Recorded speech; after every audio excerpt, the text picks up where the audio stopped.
Hello, everyone, and thank you for joining today's webinar. This is the 15th webinar that Palliating is hosting on topics relevant to healthcare teams who are actively leading the response to COVID-19.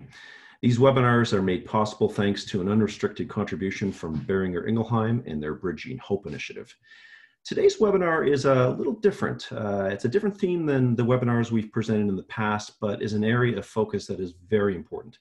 Our healthcare workers, which include many of you, are our modern day superheroes, and many of you are doing your best to balance your professional duties with your personal responsibilities. Our healthcare workers carry a very heavy workload, and when their workday is done, they have family or caregiving responsibilities to tend to, all of which has been exacerbated during the pandemic. And many have high levels of stress and carry feelings of fear, like we all do, and guilt. So having a better understanding of these challenges and what one can do to maintain a proper balance and build resiliency is really critical during these very trying times. Today's webinar is entitled Childcare and Caregiving During COVID, Challenges for Palliative Care Healthcare Workers. We'll begin to really explore this theme in great detail. And as with previous webinars, we've assembled a group of experts from across the country, each of whom will be taking us through a dialogue and some slides. In terms of housekeeping, your microphones have all been muted, but that doesn't mean that we don't want to hear from you. We would like to solicit your input and questions throughout the webinar, which you can do by using the Q&A function, which is at the bottom of your screen. And throughout the webinar, our panelists will be answering these questions that are raised, and I'll be bringing some of these forward to our panel members for further discussion. So I do encourage all of you to ask your questions, post your comments, really to add to the collective knowledge that will be generated over the next 60 minutes. So thank you in advance for doing that. We're going to be collecting and collating all of this input for future reference, and this session is being recorded and will be available on the Palliating website in about 24 hours. So in terms of host and moderator, I am your host and moderator for today's webinar. My name is Jeffrey Moat. I am the Chief Executive Officer of Palliating Canada. And in terms of our panelists, they're each going to be introducing themselves. We have Amy Archer, Dr. Pamela Liao, Dr. Sandy Buchman, and Dr. Singh. In terms of declarations of conflict, well, first off, let me start by describing Palliating. We're a national nonprofit organization founded in 2000, based in Ottawa, and we're funded in part by Health Canada. Palliating equips healthcare professionals, healthcare organizations, and communities with the skills and knowledge to provide palliative care earlier, more effectively, and more compassionately to all Canadians. In terms of conflict, I am an employee of Palliating Canada, and I will turn it over to the other presenters, some of whom I believe has some conflicts. Who would like to begin? We'll go based on the list. I'm Amy Archer. VON Canada is my transfer payment agency, so I am being paid for my workday today. And in the past, I've been given honorariums from Palliating Canada to facilitate the LEAP courses. Hi, everyone. I'm Sandy Buchman. I'm president of the Canadian Medical Association, so I receive a stipend from them for that work. And I'm presenting in that capacity today. I am also a LEAP facilitator and coach, and have served on the National Educational Advisory Committee for many years with Palliating Canada. Hi everyone, I'm Pamela Liao, chair of the section of palliative medicine at the Ontario Medical Association, and in that role I do receive honoraria for my work with the section. Hi everyone, I'm Singh. I'm a palliative care physician in Brantford, Ontario, and I have nothing to declare in terms of conflicts of interest. All right, thank you all. In terms of learning objectives, by the end of today's webinar, you should be able to discuss the challenges faced by palliative care professionals with caregiving and childcare responsibilities during this pandemic, and some of the resources and strategies to strike a better balance between home and work responsibilities. So without further ado, I'm going to pass the floor on to our good friend, Dr. Sandy Buchman, who is going to kick things off. Sandy, over to you. Great. Thanks very much, Jeff.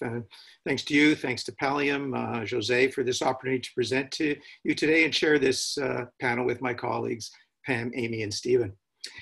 Like many of you, people generally know me as a physician. I was a comprehensive family doc for 22 years. I worked at the Baycrest Palliative Care Unit in Toronto, the Tammy Latner Center for Palliative Care, doing home-based palliative care for about 15 years.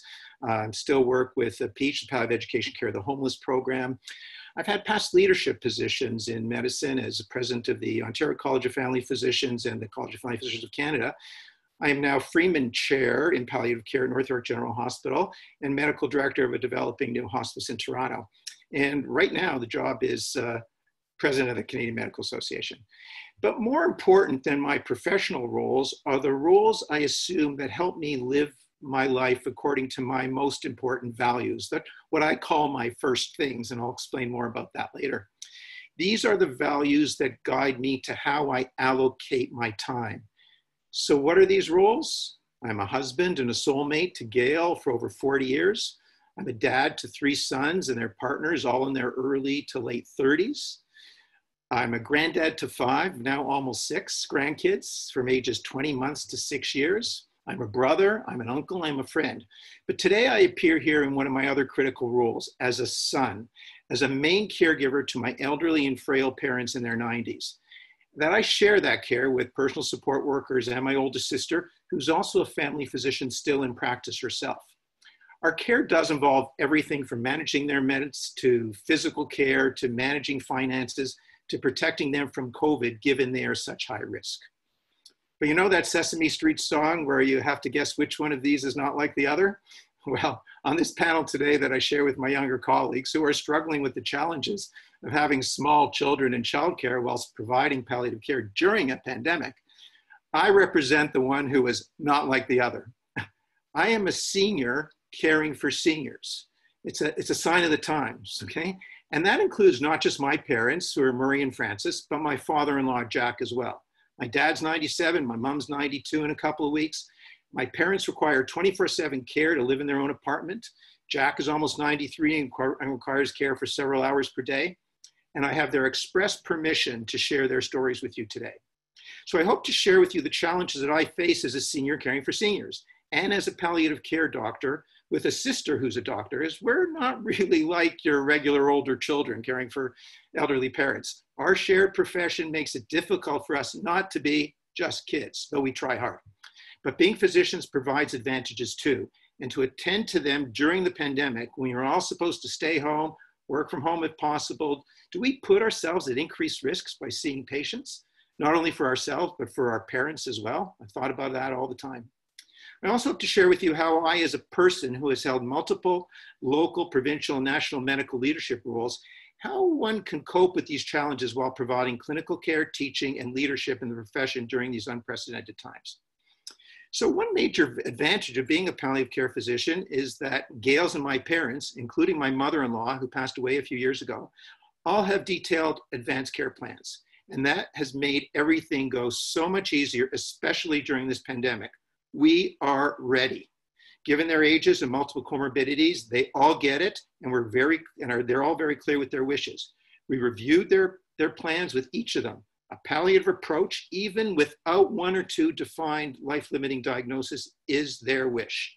Minimal, if any, investigation, focus entirely on quality of life issues, home care, and comfort. And they have multiple medical problems. My parents have had countless falls in the past, multiple frailty fractures, surgeries, many medical comorbidities. Dad's almost completely blind, mostly recently. Severe hearing loss. Mom's chronic undiagnosed neuropathic pain, psychological issues, countless trips to the ER for hours and days on end. My dad actually spent a whole week in the ER after an MI as there were no CCU beds. So my parents required 24/7 care. Cognitively, my dad is as sharp as he was when he was 20, and mom perhaps has some mild impairment. But I need to attend to their multiple medical problems on a daily basis. My sister Ellen had major surgery just before COVID and was unable to participate in their care for several weeks. They do have an excellent family doctor who will make house calls, but he too was challenged by very elderly parents and his mom who died during COVID. He is very reluctant to come to their home, understandably, and we are very reluctant to take them out. It forces my sister and I to make more medical decisions than we are comfortable with, especially while their family doctor was caring for his mother and grieving during her subsequent death. So how does one do this? To me, this is really about an approach to life, and it's about creating a culture within medicine that is supportive of being a caregiver to young children, aged parents, family members with physical or mental challenges and complexities, whomever, and recognizing that we have to put our first things first. So several years ago, I started to read an author called Stephen Covey, and the book called First Things First. And Gail and I were struggling with 2 full-time careers, and this book has never left me and guided me successfully over the past decades or so. So I want to share it because it's not really about organizing your time, but organizing your life and your schedule according to your first principles and values. What is most important to you? What are your first things? It does take self-awareness and self-knowledge. And one of the things Covey writes about are the 4 L's. You got to live, you got to love, you got to learn, and you got to leave a legacy. I'll go over them very briefly. Living as your physical needs. You have to have a roof over your head, clothes on your back, food on the table. So you have to have a job, you have to make an income. And it includes self-care and self-compassion. These aren't just words. Daily practice is a must. You have to love. We are social beings. We need to love and be loved. Therefore, we need to invest time in our relationships and love those around you and those who love you. Invest time in them, from your partner to your family to your friends and community as a first thing. You got to learn. We as human beings require brain and mind stimulation almost always. And as physicians, we're lucky. Our careers can provide a good deal of that: music, literature, arts. You also have to leave a legacy. And as you get older, this becomes much more important. It has more to do with the meaning that you seek in life, which provides you with purpose, happiness, a sense of fulfillment, and well-being. Maybe it's about your spirituality. So if you invest in your relationships, you increase your chance of having a supportive partner, spouse, adult kids, great siblings, perhaps parents, friends, all of whom can be of huge help in allowing you to balance your career and your personal commitments and responsibilities. I have no idea how I've been able to manage, and manage well, by the way, without the supports that I have had and have in place now. It's like my spouse and my adult kids who have been incredibly helpful to Gail and I and their grandparents, from shopping to delivering food and supplies to rushing over an emergency with fans recently when my parents were overcome with heat as there was no air conditioning in their building. But it is mutual, of course, and you have to be prepared to step up when those you love need help. Again, that response to others is one of your first things. Finally, no one can do any of this alone as a healthcare professional. You must consider your context of your personal and professional life. So what is the culture that you work in? Is your workplace supportive of your needs as a person as well as a palliative healthcare provider? If one of your children is ill, do you immediately have coverage from colleagues to back you up? Does your system of payment continue to support you financially, even if you are unable to work because of a sick parent, spouse, or child? If you're fee-for-service, unlikely. If you're an alternative payment plan, then probably. The pandemic has certainly exposed this issue. Do your colleagues have your back if you are burning out? Do people care about you and your work environment? Do they notice if you are suffering? Does your chief or medical director focus on your needs as a whole person? That as a parent or older child like me supporting an elderly and ill parent? Does the culture you're in allow you to share your feelings? Does it support women especially, and racialized physicians, or people of different faiths or different sexual orientations? Or does it tend to demean and disregard those that are not part of the established majority? Does the medical culture suggest that if the surgical resident chooses to go home in the evening to spend time with her child and misses that really important case later that evening, that she is not really interested in advancing her career as a surgeon? You know, that sexist and racist subliminal culture is systemic and very much alive in Canadian medicine in 2020.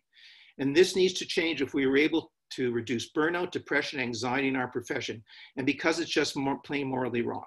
And I'll tell you, palliative care has everything to teach the culture about suffering and about compassion for each other. But there's one more aspect about culture. What about self-sacrifice? Aren't we valued more for putting ourselves in harm's way during COVID-19, making the great sacrifice our call of duty? I feel that call of duty.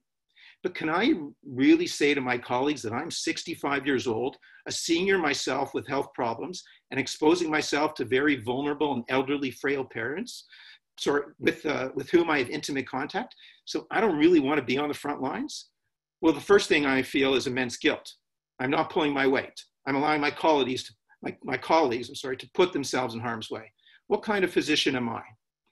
But you know what? I did reach out to my colleagues, and the decision was made to provide backup virtual care, particularly to long-term care, thereby helping out without putting me or my frail parents at risk. This was so appreciated.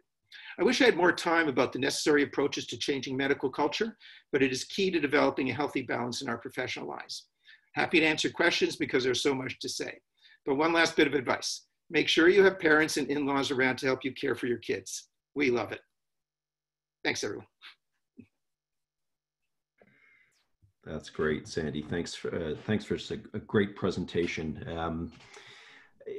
In your profession, how good are doctors at giving themselves permission to look after themselves, to look after their mental health, their own needs? I've certainly found with some of the doctors I've worked with, they always put those in the back burner and they look after everyone else first, but self-care is so important. What are your thoughts on that? Well, you hit the nail on the head, Jeff. That's our culture, right? And that's that self-sacrificing culture.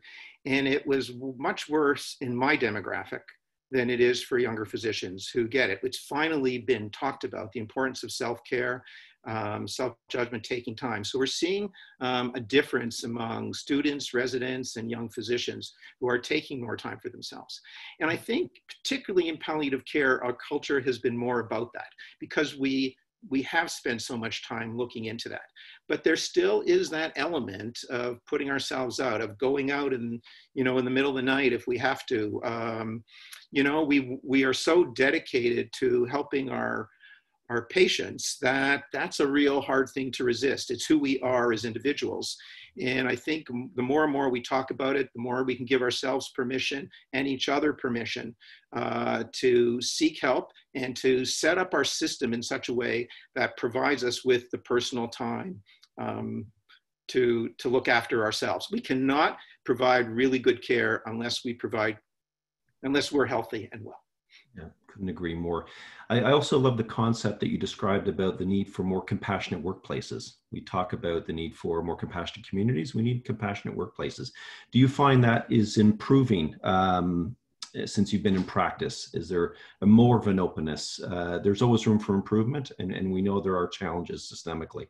But do you find, generally speaking, that things are starting to improve and that we're becoming more aware as employers and as managers? I'm only going to say somewhat in some places. There are particular movements available, such as the Schwartz Center for Compassionate Care in the US, who are kind of leading the way. At the CMA, of course, we have a whole portfolio of physician health and wellness, and we are bringing forward the whole concept of a compassionate culture, and particularly leadership that provides that compassion. And I can't tell you how I think it's really the discipline of palliative care and that approach that can afford the compassionate leadership. So if you see a colleague suffering at work, we're trained for that. We're trained for noticing suffering and then responding in a compassionate way, empathizing. And then the compassion act is the intervention that we can undertake. So there's a whole literature out that, and one day we should actually have a whole webinar on that. So it's just beginning. Yeah, and I think we're starting to see a lot of the benefits of the great work that's been done in the mental health sector that's starting to permeate other sectors and just generally speaking among Canadians, that we're far more open to discuss this. There's still work to be done, but the stigma has started to be reduced, and we're all healthier and better as a result of that. So thank you for that, Dr. Buchman. Any other comments? I'm just looking at the questions and answers here. A lot of thank yous for a great presentation, Sandy. So thank you for that. We're going to move on to our next panelist. And Amy, I'm going to pass the baton over to you.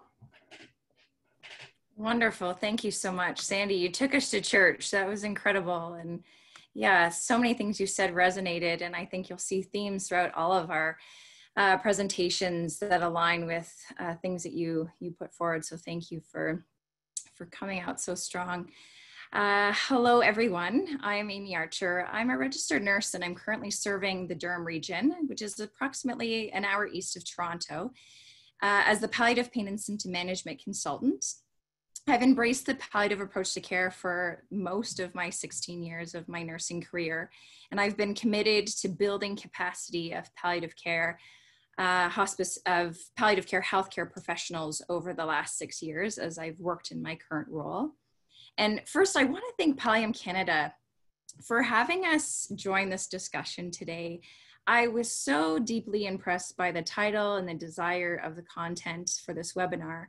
I have to confess that out the gate, I was hesitant at first to participate because it felt, very vulnerable and exposed in a way. But by hosting this webinar, you're addressing the behind the scenes real life story. And let's be honest, the struggle for most of us. And you're providing a national platform for so many to feel seen, to feel heard, and to have their feelings and their experience right now to be validated. So I'm so thankful to be here today. So I'm going to welcome all of you to my journey of what I call the COVID Cs. So a little background of my current role as the palliative pain and symptom management consultant. I'm going to call it the PPSMC, so I don't have to, I can save my words moving through the presentation. So this role is about building capacity, building an army of palliative care healthcare providers within the community. Then the community consists of the long-term care homes, so all the long-term care homes in my region, which consist of 19, in-home nursing agencies or agency providers, community support services, and primary care practitioners. And what the role is really building that capacity is by training up healthcare professionals in the model to guide hospice palliative care. And I do this through providing consultation, education, mentorship, and collaboration. And the role includes local, regional, and provincial engagement. Next slide, please, Steph. So pre-COVID, I spent a lot of time face-to-face with my community partners, engaging in problem solving, difficult cases, program development, case-based consultation at the bedside, attending family conferences, teaching in the classroom, and then providing mentorship at the bedside. So really building on that knowledge acquisition and then modeling how to transfer that knowledge into practice. So also next slide, Steph. So pre-COVID, for my parenting, my husband, Kyle, and I have been married for 19 years. We have 4 children, ages from 11 to 2. So 11, 9, 6, and 2. My husband works full-time from home. He's an executive at IBM. So his workload is full, and especially when COVID hit.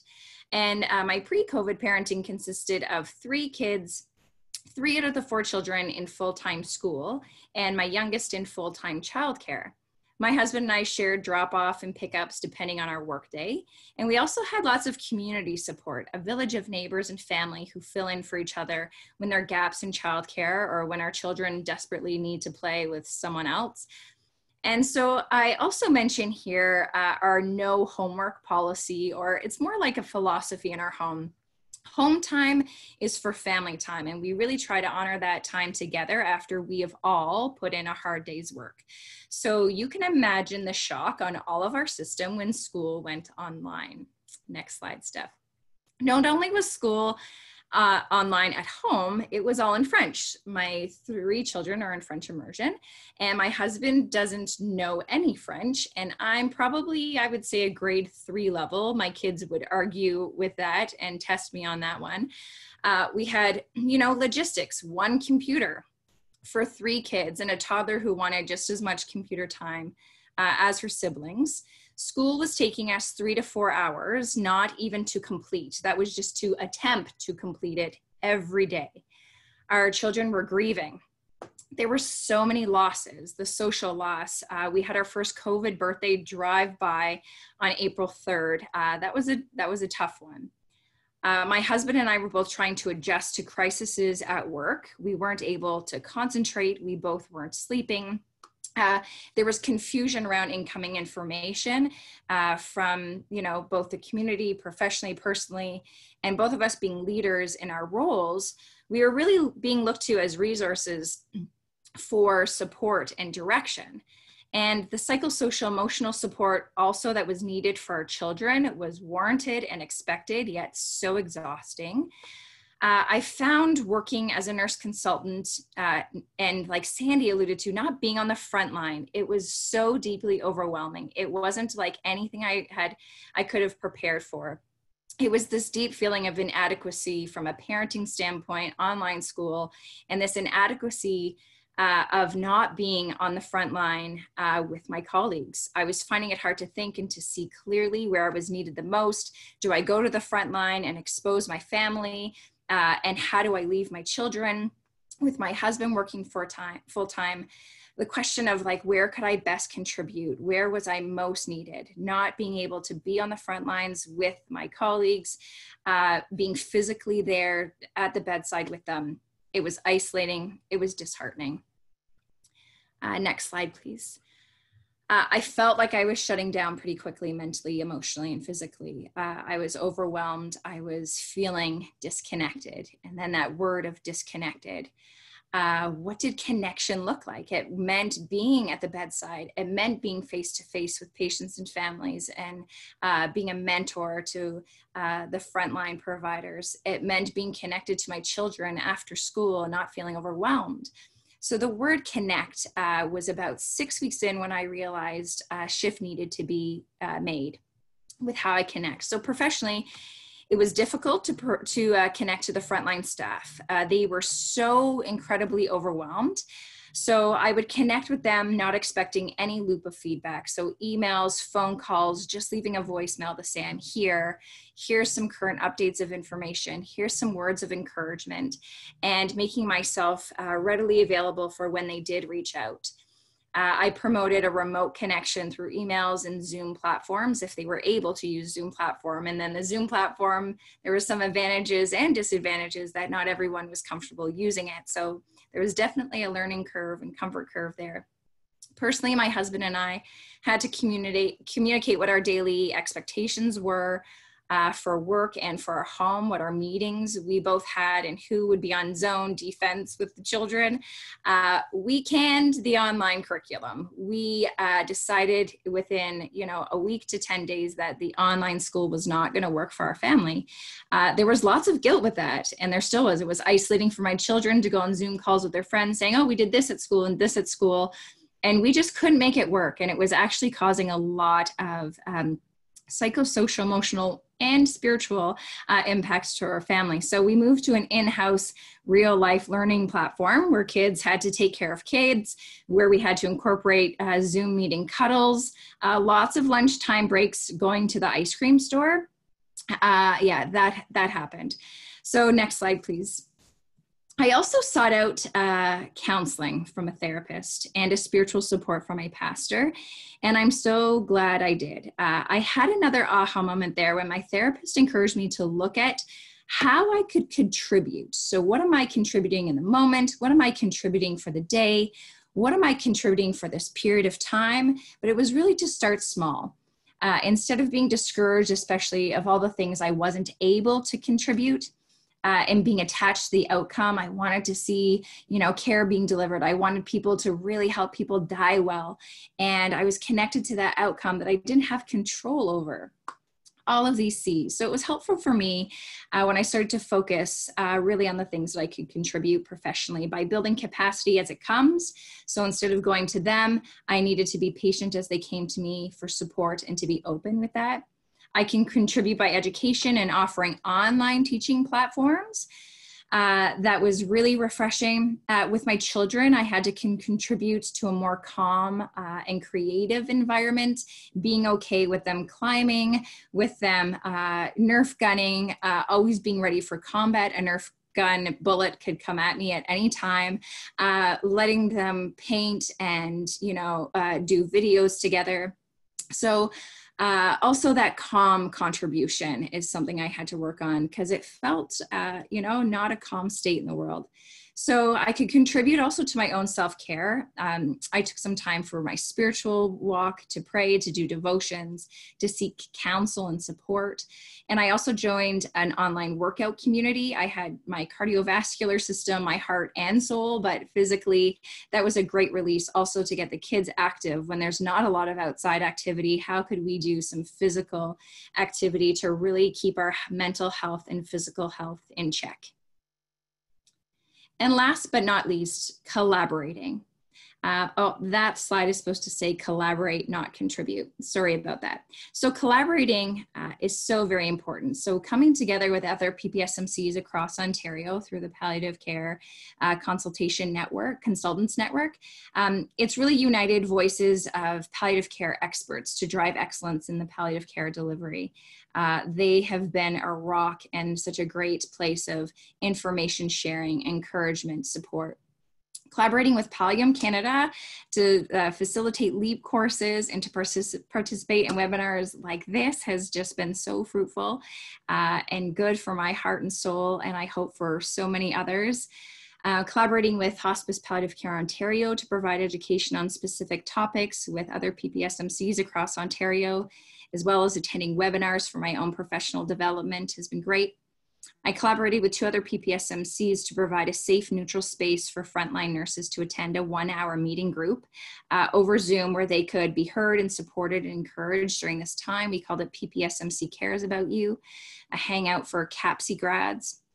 And also collaborating with our employers who, you know, Sandy spoke to this, and the compassionate workplaces. So many have grace, but there's definitely room for organizational improvement moving forward for the caregiving employees.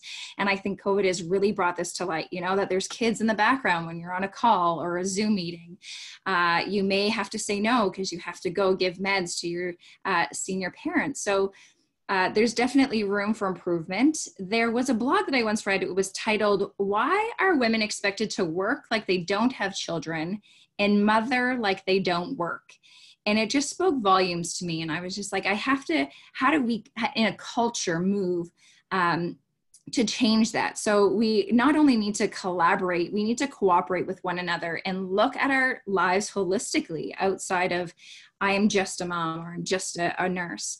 So collaborating with our communities to work together to support each other, you know, accessing that help, our parents, our neighbors, our community, which in this time has been so isolating, we're not quite able to do that.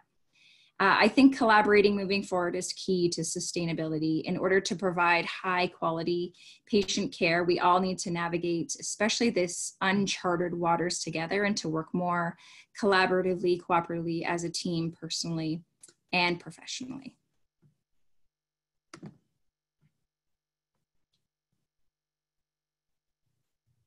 Okay, so thank you so much, Amy. That was fantastic. I do have some questions for you, but I am mindful of time, so I'm going to save those to the end, as I will with any of the others that come up in the Q&A. Understanding we have Dr. Liao and Dr. Singh to present. So without further ado, to keep on to our schedule, Dr. Singh, over to you. Thank you, Jeff, and amazing presentations, Amy and Sandy, and incredible experiences that you both have had. So I thought before I talked a little bit about my childcare experience, I wanted to first explain what I do. So I'm, as I mentioned at the beginning of this talk, I'm a palliative care physician in Brantford, Ontario, just west of Hamilton. I also work 50-50, kind of a mix between palliative care and family medicine. So I have a family practice as well, which is pretty busy, keeps me occupied most of the time.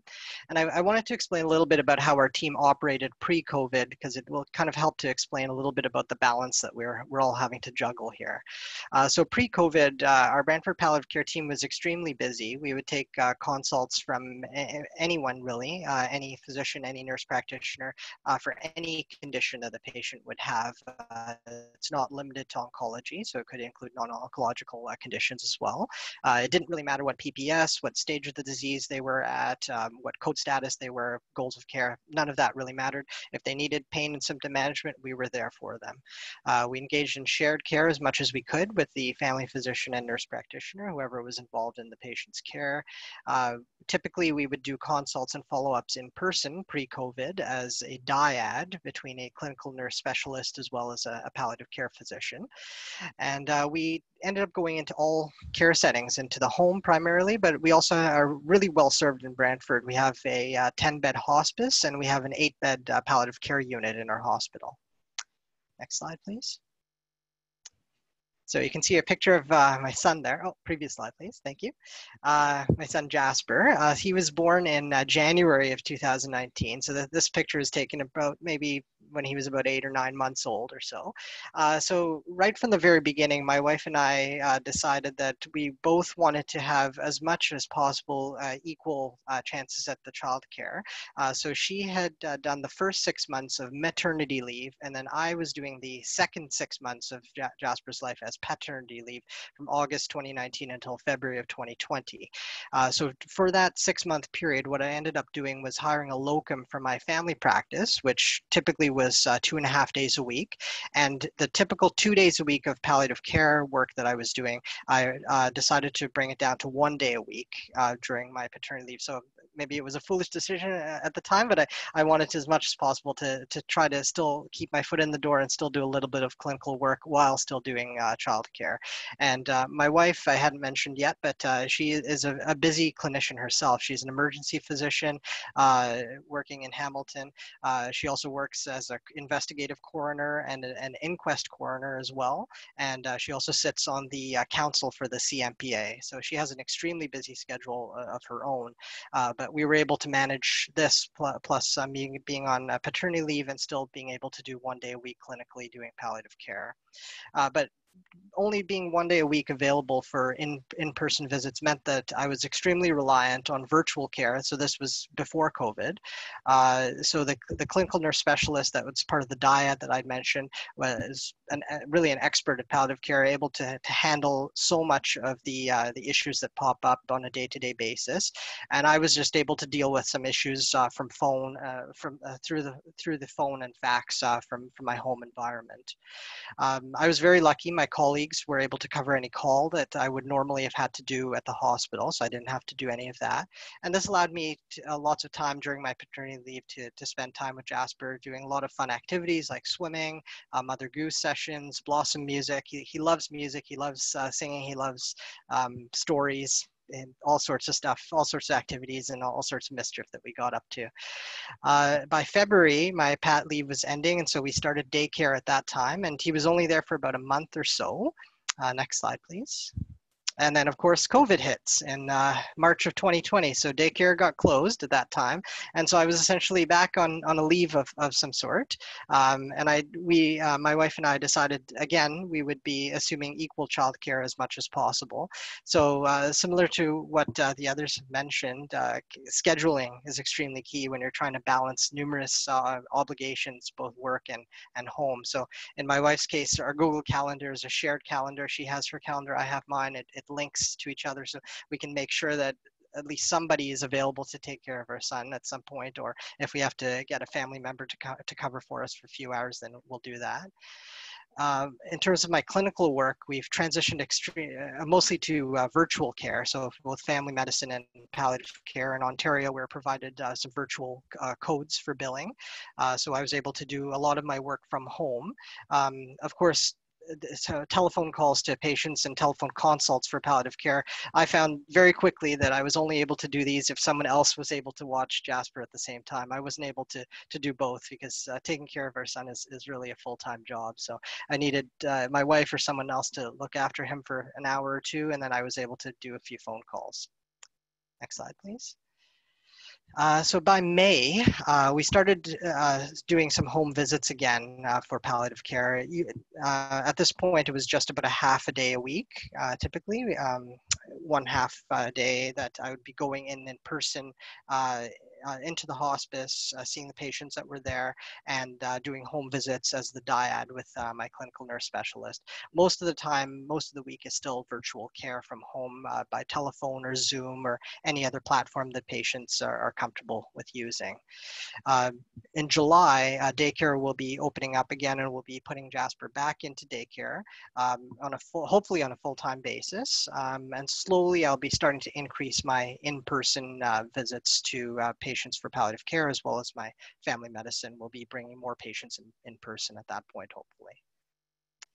So really, I couldn't do the work I'm doing in this balance without the strong support I have from my wife, and you can see her pictured there. As I mentioned, she's an extremely busy clinician in her own right, and really a superstar to be able to do all of that, take care of her son, be a supportive wife, and we're able to do this only because we have such excellent communication, and we work really well together. In addition, I couldn't do my work without an amazing palliative care team as well. Really, palliative care, as we all know, it is a team sport, and the clinical nurse specialists that work with us are extremely good. They handle, I would say, 90 to 95% of the issues that pop up. If families or patients have questions, they're the ones dealing with them, and very few of the issues have to trickle down to us as the physician. So we're extremely lucky in our team. And even the physicians, as I mentioned, they had covered my call for me entirely when I was on paternity leave. Right now, we're still doing the same call system. So I'm still going in for a week of call at a time. And just during that week, my wife tries to rearrange her schedule so that she's able to watch our son during that time. My colleagues have been extremely understanding as well of the limitations that I have to mostly be at home taking care of our son for the majority of the week, and I can only come in to see patients usually a half or a full day a week. Next slide, please. Thank you.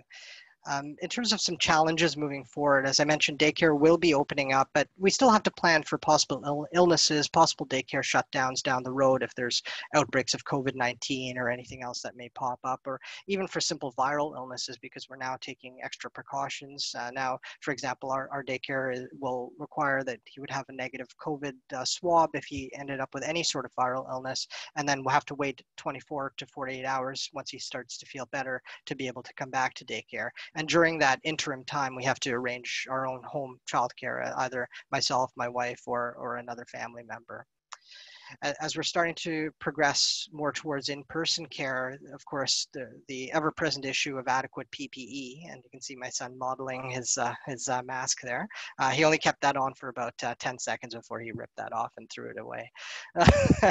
But yes, as we know, it'll be an extremely important challenge to keep in mind. As I mentioned, a lot of care will continue to have to be done virtually. And so this is very important that the provinces can't just abruptly end the virtual fee codes. They do have to continue. And down the road, there may have to be some sort of hybrid mix between virtual care and in-person care. I don't think we'll proceed, at least not right away, to fully in-person care. And then, of course, contingency plans when we as the palliative care or any sort of other practitioner becomes ill ourselves. So we have to be able to take care of ourselves. We might need a caregiver of our own. And then who does the childcare during that time? So that's an important thing to be thinking about. Thank you very much.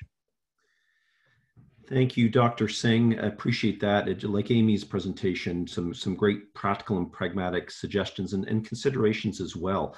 There was one very specific question that was raised. I'll throw it out to you, but any of the panelists can ask this. That if you had a toddler child in the high risk category, i.e. T1D, would you put your child back in daycare? So it's a very specific question, but just thoughts on that. Yeah, that's a good question. I'd say that that person should probably chat with their physician and just see what the risks and benefits are of going to daycare. We're lucky in the sense that our toddler, knock on wood, has no acute or chronic medical conditions. So we do feel comfortable putting him back in daycare at this point, but really each family has to make their own decision in conjunction with chatting with their physicians. Yeah, good point. Super. Thanks, Dr. Singh. Appreciate that. Over to Dr. Liao.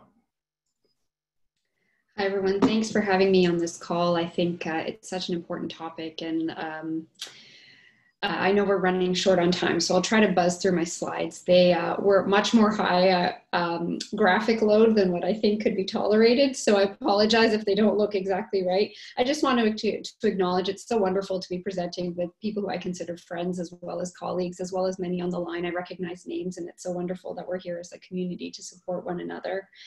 And I think as palliative care providers, we sort of appreciate what's important in life. And I think that speaks to us coming together on this topic. So if we could go to the next slide.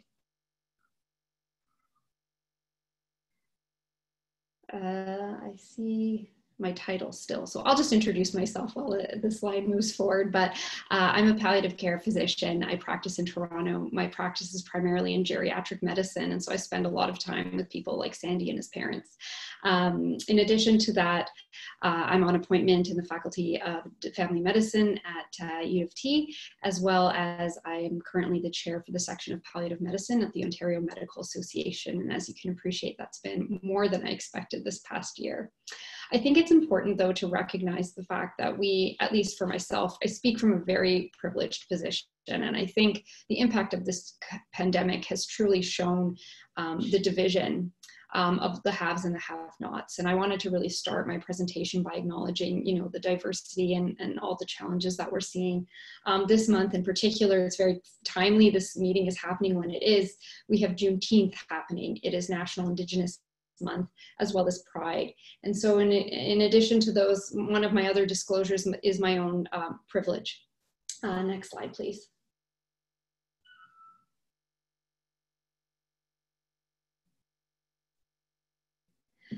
Sorry, it's just, for me, it stalled, but I did really want to highlight the fact that the COVID pandemic is a gendered issue. There's no way to have this type of meeting and not address that, not only in who it's affecting, which is primarily in addition to the elderly healthcare workers who are disproportionately women. This slide is actually from UN Women.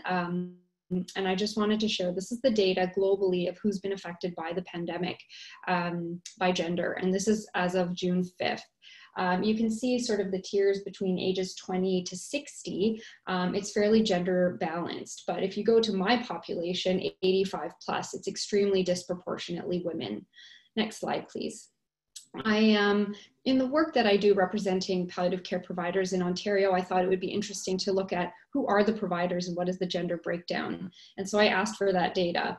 And it's interesting to see the trend. So earlier on, you see that there is a disproportionate weighting towards male providers versus female. But as you go down, the newer grads are becoming increasingly female, which is, I think, positive for a lot of reasons, but also identifies that these conversations are not going away. And I hope we are able to revitalize ourselves as a profession. As Sandy mentioned, there's a lot of very old school thinking about things. Someone just recently told me that when he was a new trainee or new graduate, that the nurses would actually stand to basically salute him. I said, I've never seen something like that, or probably ever will. But just to show that even the two of us as colleagues in the same sort of time frame have seen such a shift in terms of the culture of medicine. By comparison, I just wanted to share the data for Ontario physicians overall. So next slide, please. And we're seeing that again. The profession is becoming increasingly female.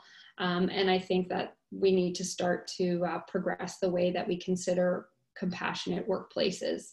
And not just for the benefit of female physicians, but all physicians. Next slide, please. So this is sort of my final point. If you let me, I'd have a whole hour-long discussion about gender in medicine, but this slide has made its way around a number of times, and I think COVID has presented dividing lines around caregiving and the burden, so I think this talk is so important. Next slide, please.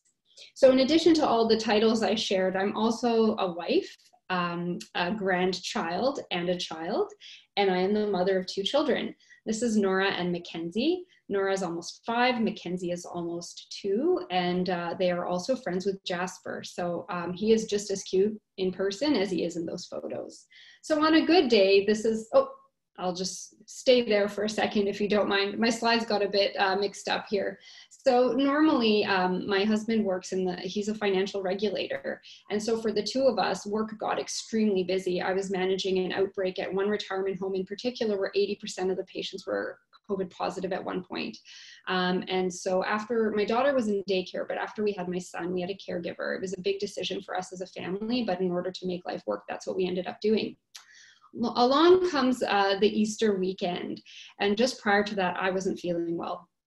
And so I got tested and I was negative. At the end of that week, our caregiver called us saying she didn't feel well. And the following week, she told us she was COVID positive. So there's a very high likelihood that I had COVID, and it went through my home. And unfortunately, we gave it to our caregiver, who I can now tell you is fine. But for about a month, we were without any type of childcare, and we have no family whatsoever, and are distancing obviously from friends. So that posed a real serious situation for both of us as everything sort of came to a peak. So these are the happy, good days that everyone sees. And the next slide was of the chaos with my children screaming. My son has a habit of climbing on everything. So similarly, virtual medicine sounds great until you throw toddlers into the mix with really not much else to do. My daughter was doing virtual school for junior kindergarten and had her own meetings that she needed to log into. That was a huge source of stress, as has been mentioned before. For the first month, she wouldn't even talk on the screen. You know, it's bad when the teacher's sending you an email checking in to say, how is it going? At one point, I reached out to a friend of mine who's a vice principal, and I think I took what she said to heart, not only for my child, but for myself. And she said, Pam, these are not normal times. We are doing crisis learning right now. This is not homeschooling. This is not normal, and you need to just have some grace. And so slowly we worked some strategies around how to cope with all of the things that we needed to get done, and I'll share some of those learnings. Next slide, please. The other piece, and there's a picture of me in full PPE to kind of describe that professionally there was also a lot of challenges. Virtual care, I think we had to sort of embrace overnight. There's been a lot of strategies and initiatives on how to do this work, but we had to really accelerate that a great deal. In terms of pros, I think, you know, the convenience is great. Speaking about gender, there's expectations of what female physicians should look like, how they should dress, hair and makeup, and all of a sudden that all went out the window, so we saved a lot of time. Communication was a lot better because I think we were able to speak to families in a much more accessible way. There's a lot more flexibility. So for example, when we were really in a tight spot, my husband's meetings would happen in the daytime. I'd host family meetings at night once the kids were in bed, and families actually appreciated that because they all had Zoom meetings during the day too.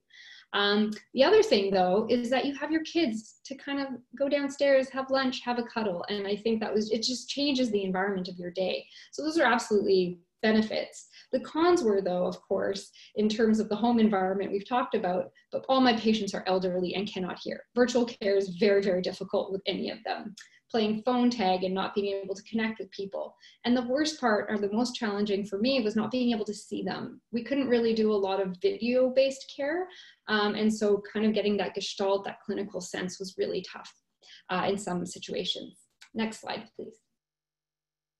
So in terms of strategies, there's a number of things that I've now learned having been doing this for a number of months, and that's to divide and conquer. So I created a schedule for our family. My husband is very B-type and I'm very A-type. So he'd sort of say, oh, I have a meeting. And I'm like, I have a whole clinic this morning booked. So we said, okay, we need to start charting this out and meet each other part way. Investing in headphones was very worthwhile. I have a wireless pair, and we started working into separate time zones. And so I think from a household, how to work together, that was really helpful. Next slide. I also wanted to share some personal strategies, and that was we adopted the philosophy is good enough is good enough. So if my daughter made it to 4 out of the 5 classes that week, that was okay.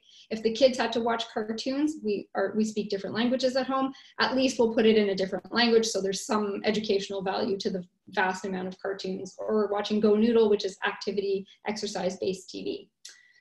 Making an appointment with your kids and your partner to spend one-on-one time with them. I think when you're home and it becomes so monotonous, it's really important to kind of say, today is date night. Even though we're home, it's now date night. Or I'm going to spend some time uninterrupted just with the kids, just doing what they want. Investing in an office, making it comfortable, ergonomic issues, making it a place that you like, because I know so many people went straight to working on the kitchen table. But we're in this for the long haul, I feel, so it's worth making those investments. Mindfulness is such an important part of, you know, so much of the work that we do. And I think there's a very famous quote from Mahatma Gandhi who said, loosely worded, that if you don't have 10 minutes to spend time basically practicing meditation, do 20. And the final one for me, which has really helped, is to check in. And so I made a practice of going for walks when I could in the evening and just taking time to call someone in my life, see how they're doing. I called my own GP to see how she was doing at one point, and I think she really appreciated it.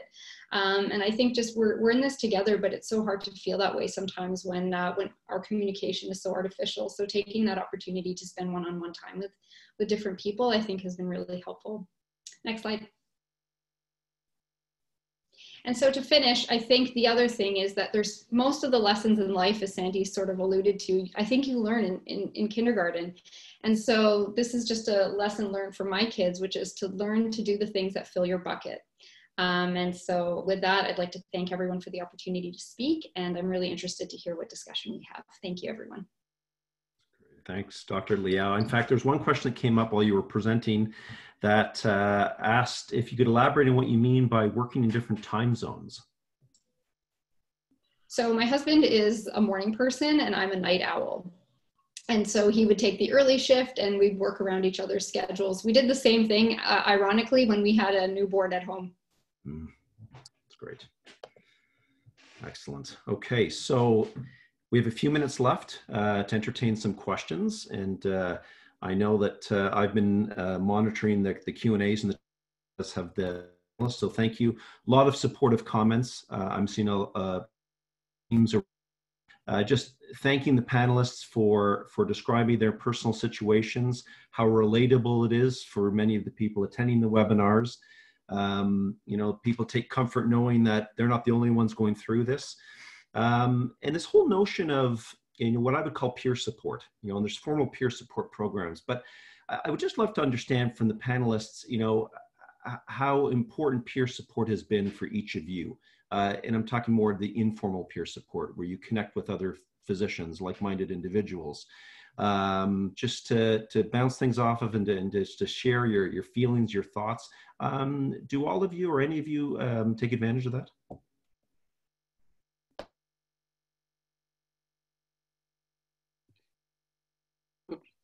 I'm on mute as well. Any comments around that, color commentary? So I'll quickly respond to that, Jeff. So I put this in place a number of years ago I get together monthly for the last decade or two with colleagues, with friends, physicians. And the interesting part of our group is that they're men. Men don't do this, okay? It's become part of a culture. My women friends and peers do it all the time, but men don't do this. But we have a group of physicians who meet regularly, have dinner at each other's homes. And during COVID, we do it on Zoom. I have a meeting tomorrow night. And it's been an incredible source of great support. We have check-in, just like Pam said in her presentation. We, you know, get together, social a bit, but then we have check-in, and you speak, but no one else does. Everybody listens, and we can kind of feed, and that's provided immense kind of support. So getting that kind of peer group together is highly recommended. Fantastic, thank you. Any other comments from any of the other panelists on that? Oh, Pam, go ahead. I agree with what Sandy has said, and I think it's important to have those safety networks in place because it's great for when times are good, but it's also so important to have that to fall back on when times aren't so well. Just this past week, I've had 2 people reach out to me, and we have an established relationship. I've gone to them when I've needed support, and they've come to me, with quite serious concerns. But they can get straight to it, and they know that there's going to be someone on the line who will be there.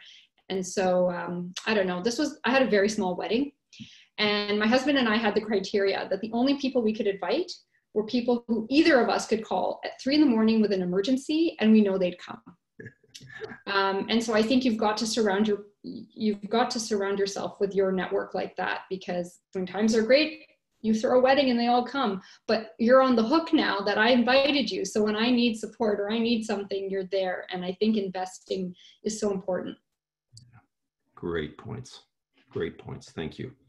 Fantastic. A lot of messages here of just, I think what people really appreciate about each of your presentations were the practical ideas, the things that they could take back and put into practice based on what you've learned through trial and error, I'm sure. So that's very helpful to others. And I'm just looking through to make sure I haven't missed anything, and it really good. I'm just going to read this because I just saw the word Quebec in it, and being a former Quebecer, born and raised, educated myself, Quebec has been hit very hard, let's face it. And this individual that's commenting here has colleagues who have literally had to live in a hotel and leave their kids at home. So, I mean, talk about an incredible amount of stress, working in those conditions, not being able to see your family. You know, some nurses in this person's comments here were forced to be deployed to go to long-term care centers. And there's a lot of psychological repercussions as a result of this, burnouts and kids being affected. So I just wanted to raise that because I think that's a very real situation that people across Canada, but certainly we've seen that being exacerbated in Quebec. Any thoughts or comments on that? It's very poignant. I have a comment on that, and I think being palliative care providers gives us that insight that as we've cared for those who have died and have seen a pandemic and a crisis that has hit the front line so hard, we have to be aware of our peers who are going to be grieving. And we have to provide that support and be there to listen and to hear about that experience and to hold space for them. And I think we also have to acknowledge the families and the complicated grief that is going to come out of that, and prepare our volunteers who do such great work with grief and bereavement, our coordinators, our, you know, hospice palliative care visiting programs, to really equip them to the complexity of the grief journey that is going to impact all of us. Such an important comment, Amy. Thank you for raising that. This isn't over by any stretch, and those types of repercussions will be upon all of us. And the need to prepare for this, to recognize it first and foremost, and to prepare and put the mechanisms in place to help people along is going to be critical to pull out of this with any degree of success. So thank you for sharing that. I know we're at the top of the hour. In fact, we're a few minutes past the top of the hour. 60 minutes goes by very quickly when you have such rich content. And good discussion, good questions. Thank you to everyone who's participated on today's webinar. I'd like to personally thank each of the panelists. It's a lot of work that goes into this, a lot of preparation, and just a lot of thought that goes into it, so that we put forward to you an excellent presentation, which I think it was. So thank you, panelists. Thank you to the Palliating team behind the scenes that make these things happen. I just wanted to reiterate that this webinar is being taped, and of course will be uploaded onto the Palliating site in about a day. So please check back. In addition to that, we'll be capturing the comments and some of the answers that we've collected as a result on the website next to the webinar, so you can look for that. Again, thank you, everyone. Have a great rest of your day, and we'll be in touch real soon. Take care of yourselves. Stay healthy, stay well. Thanks, everyone.